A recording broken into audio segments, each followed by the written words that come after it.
एक मराठा आरक्षण आमच्या हक्काचं नाही कुणाच्या बापाचं. अरे कोण म्हणतंय देत नाही घेतल्याशिवाय राहत नाही. एकच मिशन आरक्षण. संघर्ष योद्धा मनोज जरांगे पाटील यांनी आंदोलनाची जी हाक दिलेली आहे त्या आंदोलनाच्या हाकेच्या माध्यमातून आम्ही या ठिकाणी संपूर्ण पश्चिम महाराष्ट्राच्या वतीनं चावडी बैठकीचं आयोजन प्रत्येक गावागावामध्ये केलेलं आहे. प्रत्येक गावामध्ये जात असताना आम्हाला प्रत्येक गावामध्ये अतिशय चांगला असा प्रतिसाद मिळत आहे. या ठिकाणी प्रामुख्याने तुम्हाला मी सांगू इच्छितो की या सोलापूर जिल्ह्यामध्ये सर्वात जास्त गाड्या या सोलापूर जिल्ह्यामधून निघणार आहेत. कारण या सोलापूर जिल्ह्यातील 25 ते 20 हजार गाड्यांचा आतापर्यंत या नोंदणी झालेल्या आहेत. अजून 2-3 दिवसानंतर या गाड्या वाहणार आहेत.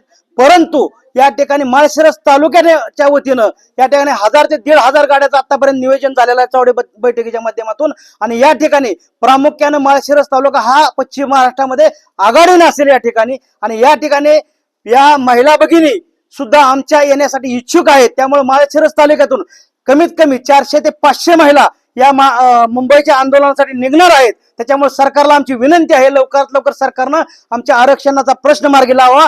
अन्यथा मुंबई जाम झाली तर त्याला मराठा समाज जबाबदार नसणार आहे.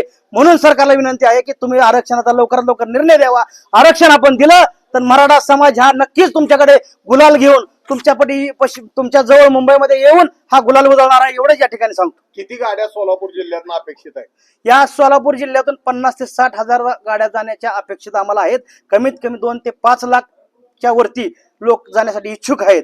त्याच्यामुळे आम्ही अजून 2-3 दिवसामध्ये राहिलेले दौरे पूर्ण करणार आहे. हाके जे आरोप करतोय मनोज जरांगेंवर शिक्षण काय असणार? मी तुमच्या माध्यमातून एवढंच सांगू इच्छितो की ज्या पद्धतीने ते सांगतोय की मनोज जरांगे पाटील अडाणी आहेत म्हणून, पण अडाणी माणूसच हा प्रामाणिक आहे.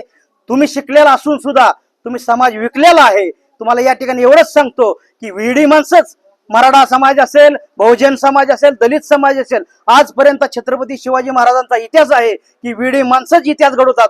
कदाचित ते मराठा समाजाचा, बहुजन समाजाचा, दलित समाजाचा, धनगर समाजाचा इतिहास विसरले असतील. म्हणून त्यांना तुमच्या माध्यमातून एवढंच मी सांगू इच्छितो की आडेने असले तरी प्रामाणिक आहेत. तू शिकलेला आहे परंतु विकलेला आहे.